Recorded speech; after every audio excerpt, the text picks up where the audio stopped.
Como interpretar as paisagens de uma metrópole? Quais as características? E como o geógrafo observa um determinado espaço urbano? Para responder essas questões, a Univesp TV convidou 2 geógrafos do Centro de Estudos da Metrópole, instituição que pesquisa os fenômenos urbanos do ponto de vista social, econômico e político. O espaço geográfico urbano a ser analisado é a favela de Paraisópolis, uma das maiores da cidade, na zona sul de São Paulo. 24 vezes sem entrada. José Donizete Casolato e Daniel Waldvogel Tomé da Silva dividiram a observação em 2 momentos: a leitura de mapas, no estúdio da Univesp TV, e a visita a campo, em Paraisópolis. Daniel, você trouxe para a gente uma apresentação e eu te pergunto, o que é o geoprocessamento? O geoprocessamento é a possibilidade que a gente tem de, em diversas escalas diferentes, conseguir observar todos os dados que os lugares têm, né? Dá para pensar um pouco o geoprocessamento como aquela questão do retroprojetor, né? Quer dizer, eu vou sobrepondo diferentes transparências, né? Com a facilidade que, com o sistema, eu consigo operar tudo isso de uma maneira muito mais fácil, mas eu posso ir sobrepondo e colocando uma camada de informação sobre a outra. Para fazer o geoprocessamento, Daniel usa os dados do censo, colhidos pelo IBGE, no TerraView, um software gratuito desenvolvido em parceria com o INPE, o Instituto Nacional de Pesquisas Espaciais. A linha vermelha mostra o limite da favela de Paraisópolis. Zona Sul de São Paulo. Zona Sul de São Paulo. A favela de Paraisópolis é uma das maiores favelas de São Paulo. Ela se localiza praticamente no vértice de limites entre 3 distritos, tá? O distrito da Vila Sônia, do Morumbi e da Vila Andrade, tá? E Paraisópolis está encravada ali no meio, tá? De uma região que tem dados, principalmente de renda, né? Acima da média do município. E o que acontece? Quando a gente quer ver Paraisópolis, Paraisópolis fica desaparecida quando a gente está acostumado a ver as médias por distrito ou por município. Essa população de Paraisópolis acaba sendo somada e dividida aos seus vizinhos, às outras populações, e ela desaparece. Uma forma de ver essa diferença de renda pelo geoprocessamento é usar o setor censitário como referência. O setor censitário é a menor unidade de análise dos dados do censo, né? O setor censitário ele é criado pelo IBGE como um lugar bem delimitado do qual o recenseador vai fazer a pesquisa dele, tá? Então ele é normalmente pensado antes do censo, um lugar que abrigue uma média entre 230 domicílios a 700 habitantes, né? E como é que a gente enxerga esses contrastes? Aquilo que você falou da média, a gente consegue ver isso? De quando ela é enxergada de uma determinada escala, a escala de distrito, ela passa, às vezes, desapercebida, né? O setor censitário ajuda a gente a fugir dessa ditadura das médias estatísticas, né, que às vezes atrapalham a gente. Aí eu percebo que eu tenho aqui toda essa população de Paraisópolis vivendo numa faixa de 0 a 3 salários mínimos, tá? E eu tenho os setores censitários vizinhos aqui com altíssima concentração de renda, como esse aqui, por exemplo, que tem renda média do seu chefe de família acima de 50 salários mínimos. Então é curioso perceber como a riqueza e a pobreza são bem vizinhos, né? Agora eu queria fazer um convite a vocês, que nós fôssemos andar um pouquinho por São Paulo para tentar fazer um diálogo do que a gente viu aqui nas imagens com o que a gente vê na paisagem urbana. Vamos lá? Paraisópolis não é tão longe do estúdio da Univesp TV e podemos aproveitar para conversar no caminho. Como qualquer espaço urbano, né, nós vamos observar inicialmente a grande densidade de ocupação do espaço, né, que a característica do espaço urbano são as altas densidades. Porém, a chegada ao local sempre vai trazer elementos novos, que a cartografia não dá conta de cobrir.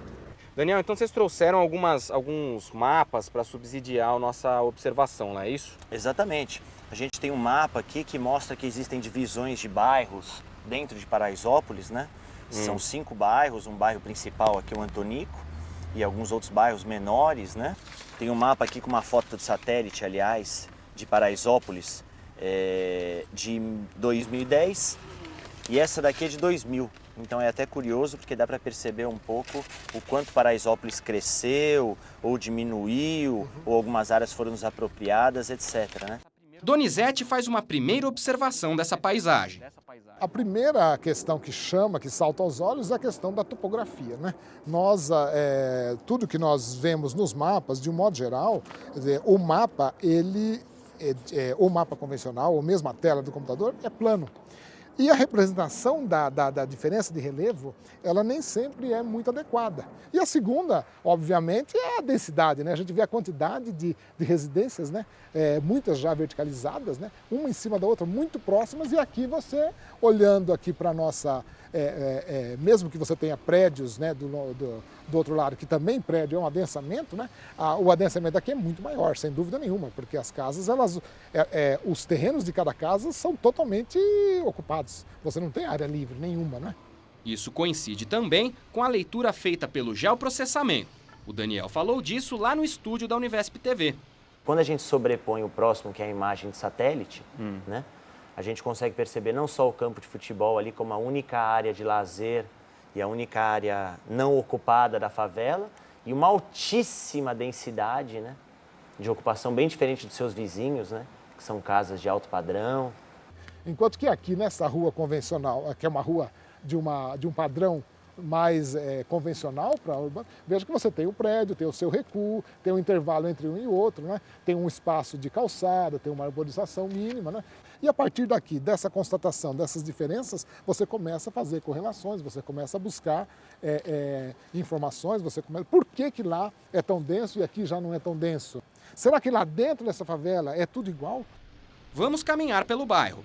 Na verdade, isso aqui era um loteamento regular e que acabou não sendo ocupado. Nos anos 40, 50, ele começou a ser ocupado porque eram terrenos que ficaram vagos. Ele era um loteamento do tipo convencional, tabuleiro de xadrez, mas que foi implantado numa região de topografia que não é favorável para esse tipo de loteamento. É uma região de colinas, aqui essa região toda do lado de cá do Pinheiros, né, nessa porção, é uma região de colinas, então se você faz uma ocupação desse tipo de tabuleiro xadrez, que é mais apropriada para terrenos planos, então você começa a ter problemas. Então, provavelmente, quando se loteou aqui, muitos dos lotes eram impróprios para construção, e isso proporcionou que os proprietários demorassem a vir tomar posse. Isaac e Jefferson são da União dos Moradores e do Comércio de Paraisópolis. Eles nos ajudaram a conhecer mais este espaço geográfico. Vocês moram há quanto tempo aqui? Eu nasci aqui, 30 anos de comunidade. E você, Eu Jefferson? tenho desde 1993. Então já faz tempo. Eu descreveria Paraisópolis como um lugar super populoso, mas que oferece muitas possibilidades para as pessoas. A proximidade aos grandes centros, a facilidade de transporte. A grande maioria trabalha fora. Desses que trabalham fora, uma grande parte trabalha no entorno da comunidade, nos condomínios, nas empresas próxima a Paraisópolis. E uma parte expressiva trabalha na própria comunidade, que tem um comércio muito forte. Daniel mostrou no estúdio como é possível calcular a população de Paraisópolis com o geoprocessamento. Aqui a gente tem também o limite do setor, que é esse limite cinza, tá? Então, cada limite cinza desse aqui, cada área dessa é um setor censitário diferente. E aí, o que eu faço? Eu tenho a possibilidade de, ao sobrepor o setor censitário e o limite da favela, pegar a informação que eu tenho para o censo de população, por exemplo, dos setores censitários, e passar para a camada onde eu tenho o limite da favela. Tá? Então, eu tenho a possibilidade de gerar uma população da favela de Paraisópolis, que para o censo 2010 é de 50.227 pessoas. Dentro de Paraisópolis existem ainda moradores, residências ainda também muito antigas, que são pessoas que têm aquele terreno mesmo, têm escritura daquele terreno. E ela, apesar do crescimento da comunidade, ela se manteve naquele lugar e está até hoje. Atrás daquela casa de tijolos expostos, depois dela, você pode ver alguns coqueiros, que é uma característica de casas de alto nível. E a família ainda reside ali. Geralmente, você tem um bairro convencional, se você tem muita favela em volta, aquele bairro que está no meio, ele tende a desvalorizar junto com a favela. Aqui parece que está ocorrendo um processo inverso. Aqui aumentou muito o aluguel? Muito. Existem dados aí, matérias, que dão conta de até 900% em 2 anos. Uma coisa é por causa dos aluguéis sociais que a prefeitura paga. As pessoas que vão ser removidas de áreas de risco, a prefeitura coloca ela em um local e paga seu aluguel. Isso são casas normalmente pequenas, de 2, 3 cômodos. automaticamente os outros aluguéis se encaixam, eles se estabilizam, né, nesse mesmo valor. Numa escala determinada, você vê Paraisópolis como uma área de grande pobreza no meio de uma riqueza. Mas se você focar aqui dentro, como você explicou, você tem também dentro de uma área de pobreza muitos desníveis. Então é muito uma questão da escala que você está analisando. No espaço geográfico urbano, o geógrafo pode observar algumas coisas que parecem detalhes, mas que ajudam a compreender o contexto. Um exemplo é o acesso à saúde, à telefonia. Por exemplo, estamos em uma rua. Metade dessa rua é atendida por uma unidade de saúde, metade por uma outra unidade de saúde. Até os serviços que a gente tem aqui de telefonia, de internet, de TV, eles têm uma dificuldade enorme para conseguir chegar aos locais. A numeração é irregular às vezes. A gente também tem muita viela. E existem centenas de casas e famílias em cada viela. Agora a paisagem mudou. Estamos no meio do bairro. Paraisópolis praticamente não tem calçadas. As casas, elas tomam as calçadas. Hoje muita gente tem carro, mas suas casas não têm garagens. Então os carros são deixados normalmente na rua. E aí a gente também tem um fluxo de carros de empresas, entrando e saindo o tempo inteiro, fazendo entrega, recebendo, retirando. Tanto é que, como a gente acaba de ver, e as empresas percebendo isso, elas mandam carros de menor porte. Até o caminhão que entrega material de construção tem que ser um caminhão menor, porque senão ele não consegue. É um tratamento especial aqui. Justamente, ele não consegue transitar nas ruas. Paraisópolis não é uma favela convencional porque ela mantém o eixo viário do loteamento original.